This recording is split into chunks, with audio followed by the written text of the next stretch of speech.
Pode tomar seu assento. Quero agradecer a Deus pela vida dos nossos pastores, pastora Gislane e missionária Lourdes, que estão à frente desse trabalho, nosso pastor Everton, pela confiança e pelo convite de trazer a palavra do Senhor nessa tarde. Amém? Amém. Abra sua Bíblia em Êxodo 33. Aleluia, glória a Deus. A partir do versículo 17.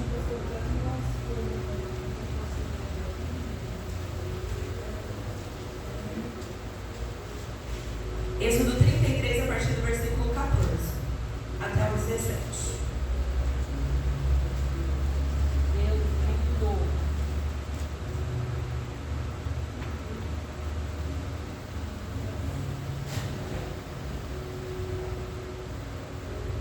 A palavra do Senhor vai dizer assim: Disse, pois, irá a minha presença contigo, para te fazer descansar.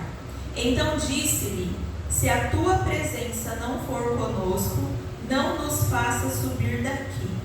Como, pois, se saberá agora que tenho achado graça aos teus olhos, eu e o teu povo?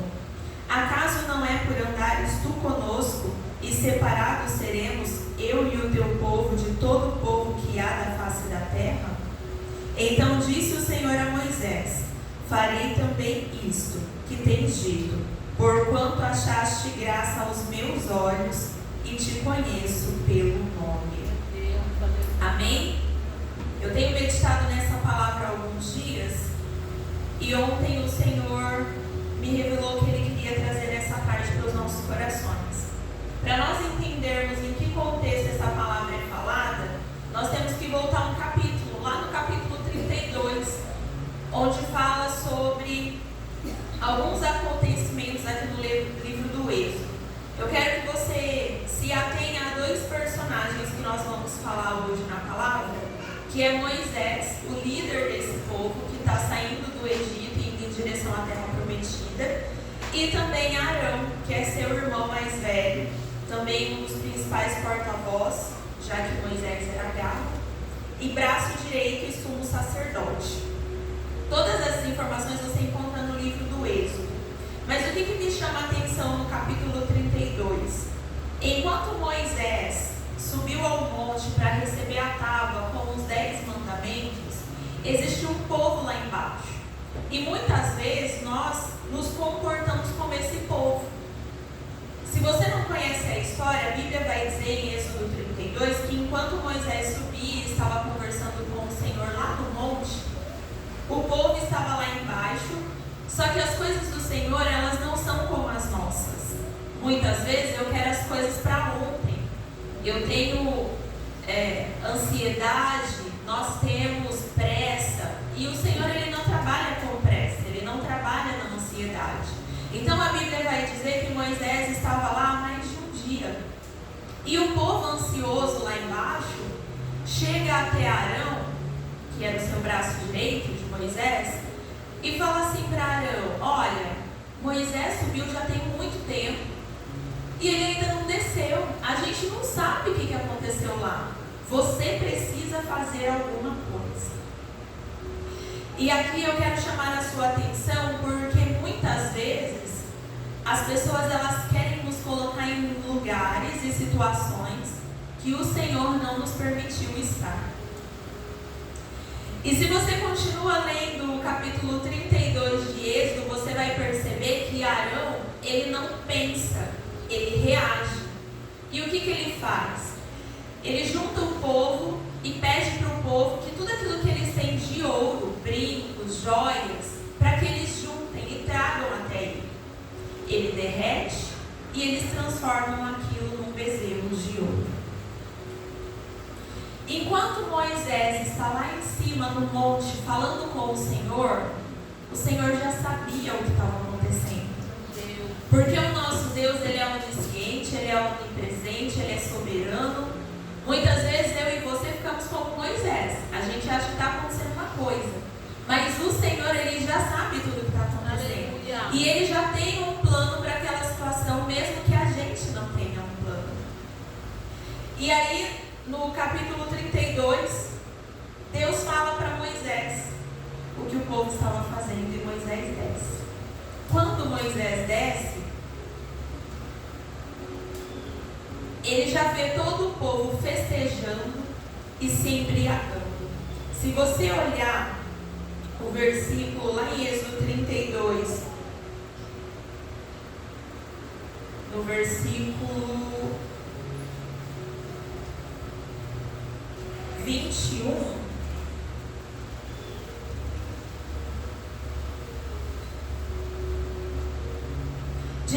vai dizer assim, ó: e aconteceu que chegando ele, Moisés, ao arraial, e vendo o bezerro e as danças, acendeu-se o furor de Moisés, e arremessou as tábuas das suas mãos e quebrou-as ao pé do monte, e tomou o bezerro que tinham feito e queimou-o no fogo, moendo-o até que se tornou em pó, e o aspergiu sobre as águas, e deu-o a beber aos filhos de Israel. E Moisés disse a Arão: que tem feito este povo que sofre sobre... E disse Moisés a Arão: que tem feito este povo que sobre ele trouxeste tamanho pecado? Então disse Arão: não se acenda a ira do meu Senhor, tu sabes que este povo é inclinado ao mal. Quando Moisés pergunta a Arão o que aconteceu, ele coloca a culpa no povo. Ele não assume a responsabilidade dele como braço direito de Moisés. E nós vamos ver, se a gente continuar lendo esse capítulo, que essa atitude de Arão, sem pensar, trouxe consequências de morte para esse povo. Eu não sei o que você pensa sobre isso, mas a sua vida, as suas atitudes, a maneira como você vive, serve de influência para alguém ao seu redor. Ah, Tamires, mas eu não quero ser exemplo, mas você acaba sendo um exemplo. Porque as pessoas olham para nós e dizem: é um servo do Senhor. Vai à igreja, ora, canta. As pessoas colocam expectativas sobre nós. E muitas vezes nós acabamos agindo como Arão, sem pensar, sem pedir o direcionamento do Senhor, sem entender o que o Senhor quer de nós naquela situação. E foi o que Arão fez. Uma das possibilidades que Arão poderia ter feito era não fazer nada, era aguardar Moisés descer, com aquilo que o Senhor já tinha conversado com ele no monte. Mas ele se precipitou, ele quis agradar pessoas. E aqui eu aprendo que quando nós queremos agradar pessoas ou transformar situações em algo melhor para favorecer pessoas, muitas vezes o Senhor ele não está nisso. Aleluia. O nosso pensamento precisa ser em agradar ao Senhor, Glória a Deus. em agradar ao coração do Senhor, em achar graça aos olhos do Senhor, como nós lemos aqui no Êxodo 33, que o Senhor diz para Moisés que achou graça nele, por isso faria aquilo que ele havia pedido. Esse ato do povo construir o bezerro de ouro irou o coração de Deus, e a ideia de Deus era destruir todo o povo e manter apenas Moisés vivo e a descendência dele. Mas aqui eu vejo a misericórdia de Moisés em relação a esse povo. O povo merecia misericórdia? Com certeza não. Era um povo inclinado à idolatria, era um povo inclinado ao pecado, era um povo inclinado aos prazeres da carne. Mas muitas vezes nós também nos comportamos assim, porque nós não queremos pagar o preço buscando a presença do Senhor, nós queremos algo imediato. Nós não queremos esperar o tempo do Senhor, nós queremos fazer com as nossas próprias mãos. E aí, continuando no capítulo 32, Moisés manda matar os idólatras. Ele dá uma ordem para que todos os levitas se armassem e fossem sobre o arraial e matassem os seus irmãos e os seus parentes. Por quê? O acampamento ele havia feito algo que era muito mal aos olhos do Senhor. Era um pecado que aborrecia, que o Senhor abominava. E eles precisavam fazer um sacrifício para que o Senhor perdoasse o povo. Ao invés de Moisés permitir que o Senhor, no seu plano original, matasse todos que estavam no acampamento, ele matou apenas alguns. E a Bíblia vai dizer que passaram de 3.000 pessoas mortas. uma atitude de Arão, fora da direção de Deus, fora da vontade do Senhor, com precipitação, querendo agradar pessoas, custou a vida de mais de 3.000 pessoas. Será que hoje nós temos agido dessa mesma maneira por impulso, por pressa, por ansiedade? Nós não queremos saber o que Deus vai mandar através do profeta que está lá buscando, no caso Moisés. Nós já vamos pelo atalho, que é Arão. Ora, eu preciso que você faça alguma coisa. Eu preciso que a situação mude. Mas Deus já estava projetando algo lá em cima do monte com Moisés.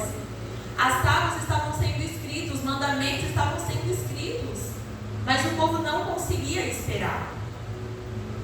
E aí, entre o versículo 10 e o versículo 12, Moisés conversa com o Senhor e Deus ele não se arrepende, mas ele muda o tratamento em resposta da atitude de Moisés. E aí apenas 3.000 são mortos. Se nós formos parar para ver Arão, a história de Arão, ele não tem mais nenhum tropeço na história dele. A Bíblia vai dizer que ele ajudou Moisés durante toda a sua vida, ele continuou como sacerdote, ele continuou como porta-voz, ele continuou como braço direito, mas ele teve esse escorregão durante a vida dele e o ministério dele com o Senhor. E aí a palavra continua. No versículo 30, do capítulo 32. E aconteceu que no dia seguinte Moisés disse ao povo: vós pecastes, grande pecado. Agora, porém, subirei ao Senhor. Porventura farei propiciação por vosso pecado. Assim tornou Moisés ao Senhor e disse: ora, este povo pecado grande,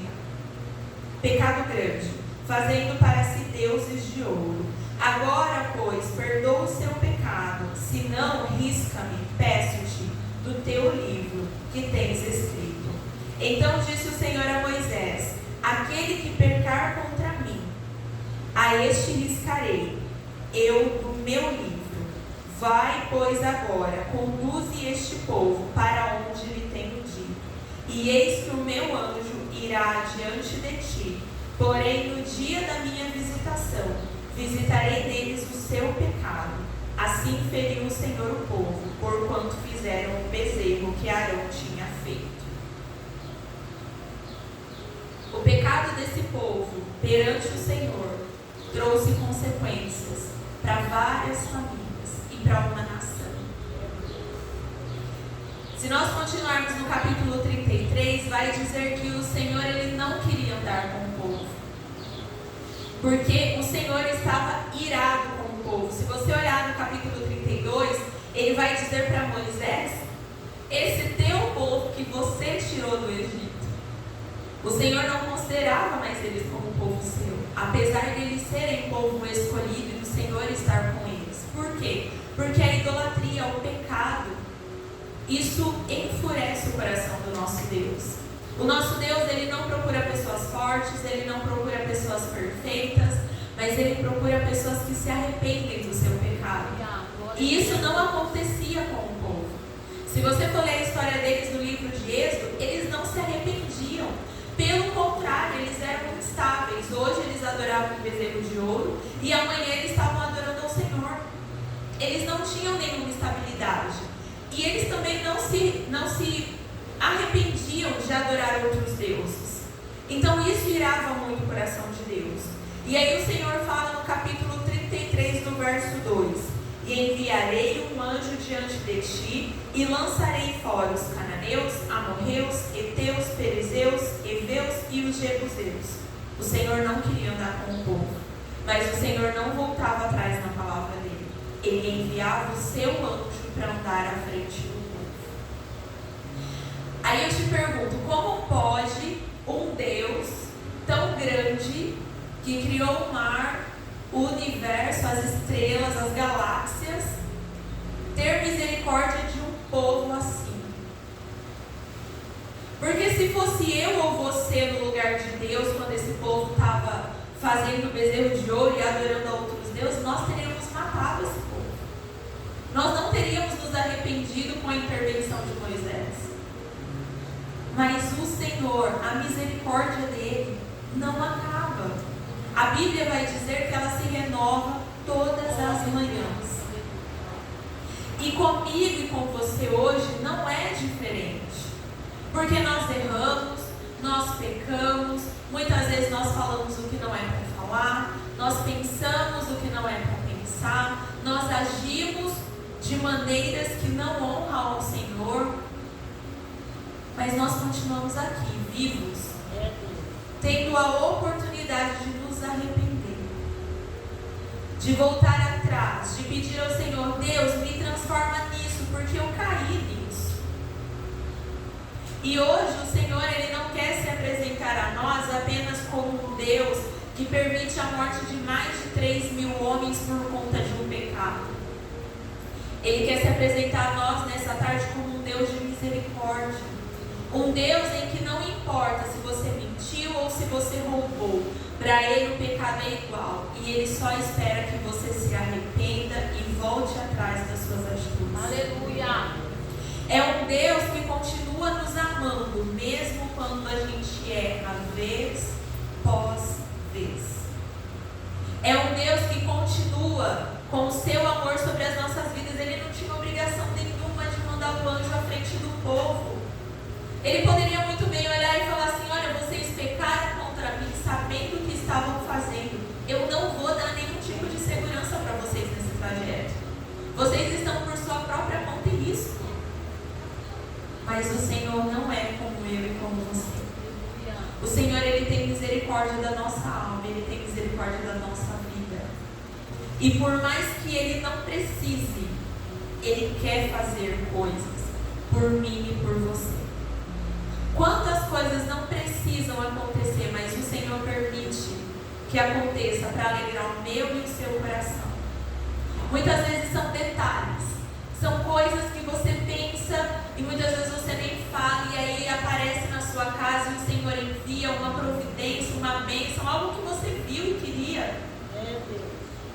Mas a gente não olha para o Senhor com essa gratidão, a gente não olha para o Senhor com esse amor. A gente olha para o Senhor que nos castiga e que não dá aquilo que nós queremos, porque muitas vezes nós estamos orando e Ele ainda não fez. E aí nós continuamos no capítulo 33. E nós vamos para o versículo que eu li com você agora nessa tarde. Moisés, ele tinha um relacionamento íntimo com o Senhor. Ele não orava de vez em quando, ele falava com o Senhor o tempo todo. Ele tinha um relacionamento com Deus.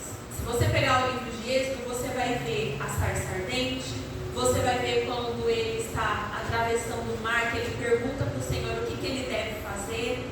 Qual que é o tema da nossa campanha que nós estamos aqui na tarde?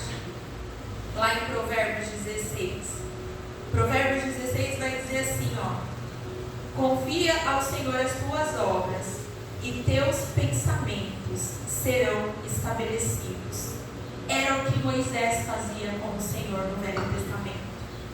No livro de Êxodo, ele sempre perguntava ao Senhor o que ele devia fazer. Obviamente que ele também irava, porque ele tinha muito zelo com aquilo que era do Senhor. E muitas vezes as pessoas ao redor não entendiam esse zelo que ele tinha. Mas o Senhor conhecia o desejo do coração dele.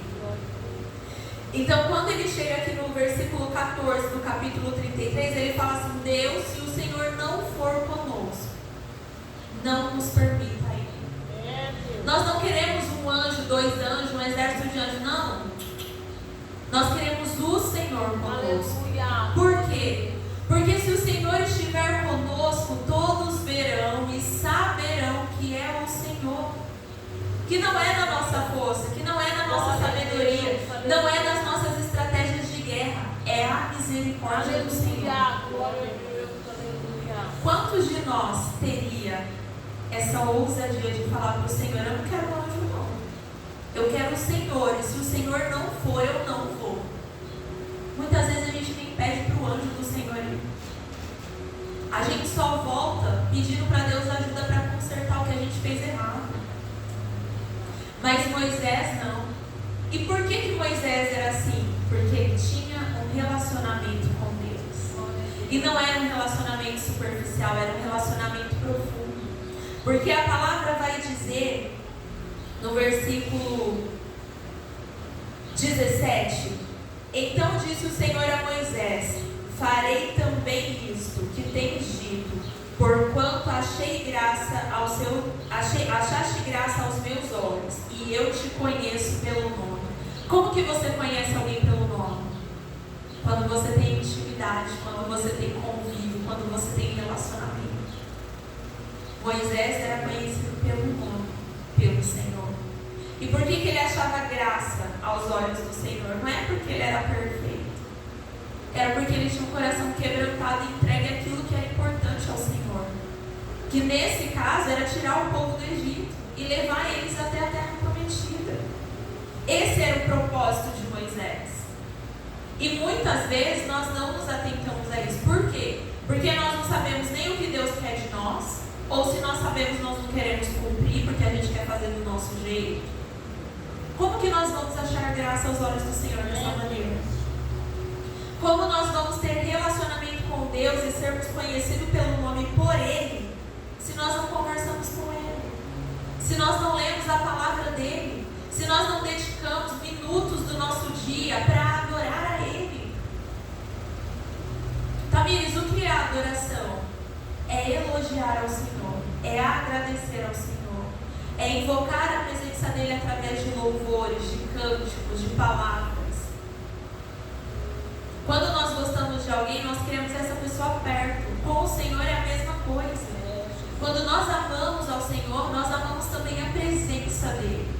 Nós queremos ter o Senhor conosco todos os dias, não importa se é lavando roupa, se é limpando a casa, se é cuidando dos filhos, se é resolvendo problema. Por quê? Porque quando o Senhor está conosco, as coisas são diferentes. Nós não agimos mais como Arão. Nós agimos como Moisés. Pedindo ao Senhor: se o Senhor não estiver, eu não vou. Se o Senhor não estiver, eu não faço. Se o Senhor não estiver, eu não decido. Porque a conta do céu não é 1 mais 1 é igual a 2. A conta do céu é aquilo que o Senhor deseja fazer. Parece loucura para nós muitas vezes, mas a maneira como Deus trabalha, nós não entendemos na maioria das vezes. É por isso que nós precisamos ter relacionamento com Ele, porque é Ele que vai te falar: ó, vai por aqui, porque por aqui eu garanto. Imagina só se o povo não tivesse feito um bezerro de ouro, 3.000 pessoas ainda estariam vivas. Imagina a tristeza que invadiu aquele acampamento quando essas pessoas foram mortas. Quando esses levitas tiveram que matar ao fio da espada amigos, parentes, irmãos, sobrinhos. Quanta coisa nós já tivemos que sacrificar por não esperar o tempo de Deus. Quantas coisas não deram certo porque nós não esperamos o Senhor falar. Ah, mas está demorando, mas espera. Se Ele não falou, não faça. Se Ele não mostrou o caminho, não vai. Ah, Tamires, mas você não sabe o que está acontecendo, mas o Senhor sabe. Enquanto Moisés estava lá em cima, conversando com ele, Deus já sabia o que o povo estava fazendo lá embaixo. Eu sei que muitas vezes nós queremos agir, nós queremos fazer, mas a palavra do Senhor hoje está nos dizendo para confiar. Por que Moisés queria a presença do Senhor com ele? Porque ele confiava que se o Senhor estivesse com ele, as coisas dariam certo. Ele confiava que se Deus estivesse no barco, as coisas dariam certo. Diferente dos discípulos no Novo Testamento, que se desesperam quando o Senhor está dormindo na proa do barco. E uma palavra do Senhor acalma a tempestade. Uma palavra. Às vezes você está aí, anos lutando por algo, e uma palavra do Senhor pode mudar toda uma situação. E aí nós entramos no tema da campanha, que é sobre pegar os seus planos, os seus projetos, colocar num papel e consagrar eles ao Senhor. Se você prestar atenção no versículo de Êxodo 33, 16, ele vai falar assim, ó: como, pois, se saberá agora que tenho achado graça aos teus olhos, eu e o teu povo? Acaso não é por andares tu conosco e separados seremos, eu e o teu povo, de todo o povo que há sobre a face da terra? Se você abrir Isaías 41, 10, é exatamente isso que Moisés está falando. Deus, quando o Senhor fizer no meio do povo, quando o Senhor estiver com este povo, todos saberão que foi a mão do Senhor que fez. Para que todos saibam, vejam e entendam que a mão do Senhor fez isso pelo nosso povo. Quando você for colocar os seus projetos e os seus planos nessa campanha, no papel e entregá-los ao Senhor, ore isso ao Senhor. Fala: Deus, não é para a minha glória, não é para o meu ego, não é para a minha fama, mas é para que as pessoas vejam a tua misericórdia sobre a minha vida, a minha casa e a minha família. Porque no final das contas, igreja, o que importa nisso tudo é nós servirmos de testemunho vivo daquilo que o Senhor pode fazer.